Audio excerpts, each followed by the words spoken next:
Setiap kota punya ceritanya sendiri. Cerita yang seringkali disimpan rapat, disembunyikan di balik desas-desus, atau terangkum dalam bisikan orang tua. Di kota kecilku, ada satu cerita yang selalu membuat bulu kuduk merinding. Rumah kayu di ujung jalan anggrek. Rumah itu sudah kosong puluhan tahun. Konon, tak ada yang berani mendekat setelah kejadian malam itu. Waktu itu, aku masih remaja. Penasaran kami sedang memuncak. Aku dan teman-temanku, Rio dan Sinta, selalu berhayal tentang apa yang ada di dalam rumah itu. Rumornya macam-macam. Ada yang bilang tempat itu bekas pesugihan. Ada yang bilang dihuni arwah gentayangan keluarga yang bunuh diri. Tapi yang paling sering kudengar, rumah itu memanggil orang. Suatu malam, kami iseng lewat sana. Bulan bersinar penuh, membuat siluet rumah itu tampak mengerikan. Tiba-tiba, Sinta berhenti. Wajahnya pucat pasih. Dia bilang dia mendengar suara. Suara bisikan. Seperti ada yang memanggil namanya dari dalam rumah. Tentu saja Rio dan aku tidak percaya. Kami mengejeknya. "Ah, paling cuma suara angin," kataku.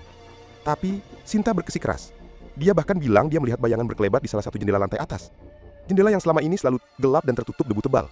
Karena tertantang, kami memutuskan untuk membuktikan.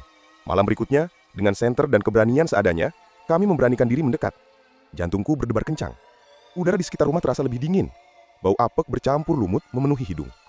Saat kami semakin dekat, suara bisikan itu mulai terdengar lebih jelas. Bukan hanya Sinta, aku dan Rio pun mendengarnya. Seperti banyak suara yang saling bertumpuk, memanggil nama kami, satu persatu. Rio langsung pucat.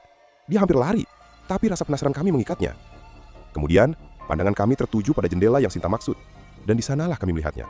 Sebuah bayangan hitam tak berbentuk perlahan muncul di balik kaca. Itu bukan bayangan pohon, bukan pantulan cahaya.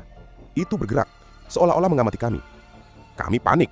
Rio langsung menarik tanganku, kami berlari sekuat tenaga. Sinta sempat terjatuh, tapi berhasil bangkit dan ikut berlari. Kami tak menoleh ke belakang. Malam itu, kami bersumpah tak akan pernah lagi mendekati rumah itu. Tapi, ceritanya tidak berakhir di situ. Setelah malam itu, hal-hal aneh mulai terjadi. Setiap kami pulang ke rumah masing-masing, kami sering mendengar bisikan yang sama. Kadang dari balik lemari, kadang dari bawah tempat tidur.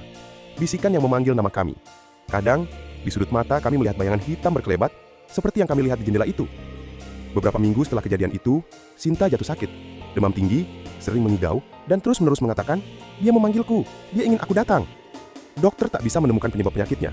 Sinta semakin kurus, matanya cekung seolah energinya dihisap habis. Hingga suatu malam, Sinta menghilang. Tak ada jejak. Yang kami temukan di kamarnya hanyalah sebuah catatan kecil, ditulis dengan tulisan tangan gemetar. "Aku harus kembali. Dia memanggilku pulang." Rio dan aku tak pernah lagi tidur tenang. Kami tahu, kami tak pernah benar-benar lepas dari rumah kayu itu. Pertanyaannya, siapa atau apa sebenarnya yang ada di balik jendela itu? Dan apa yang terjadi pada Sinta? Mungkin, suatu saat, giliran akulah yang akan mendengar panggilan itu lagi.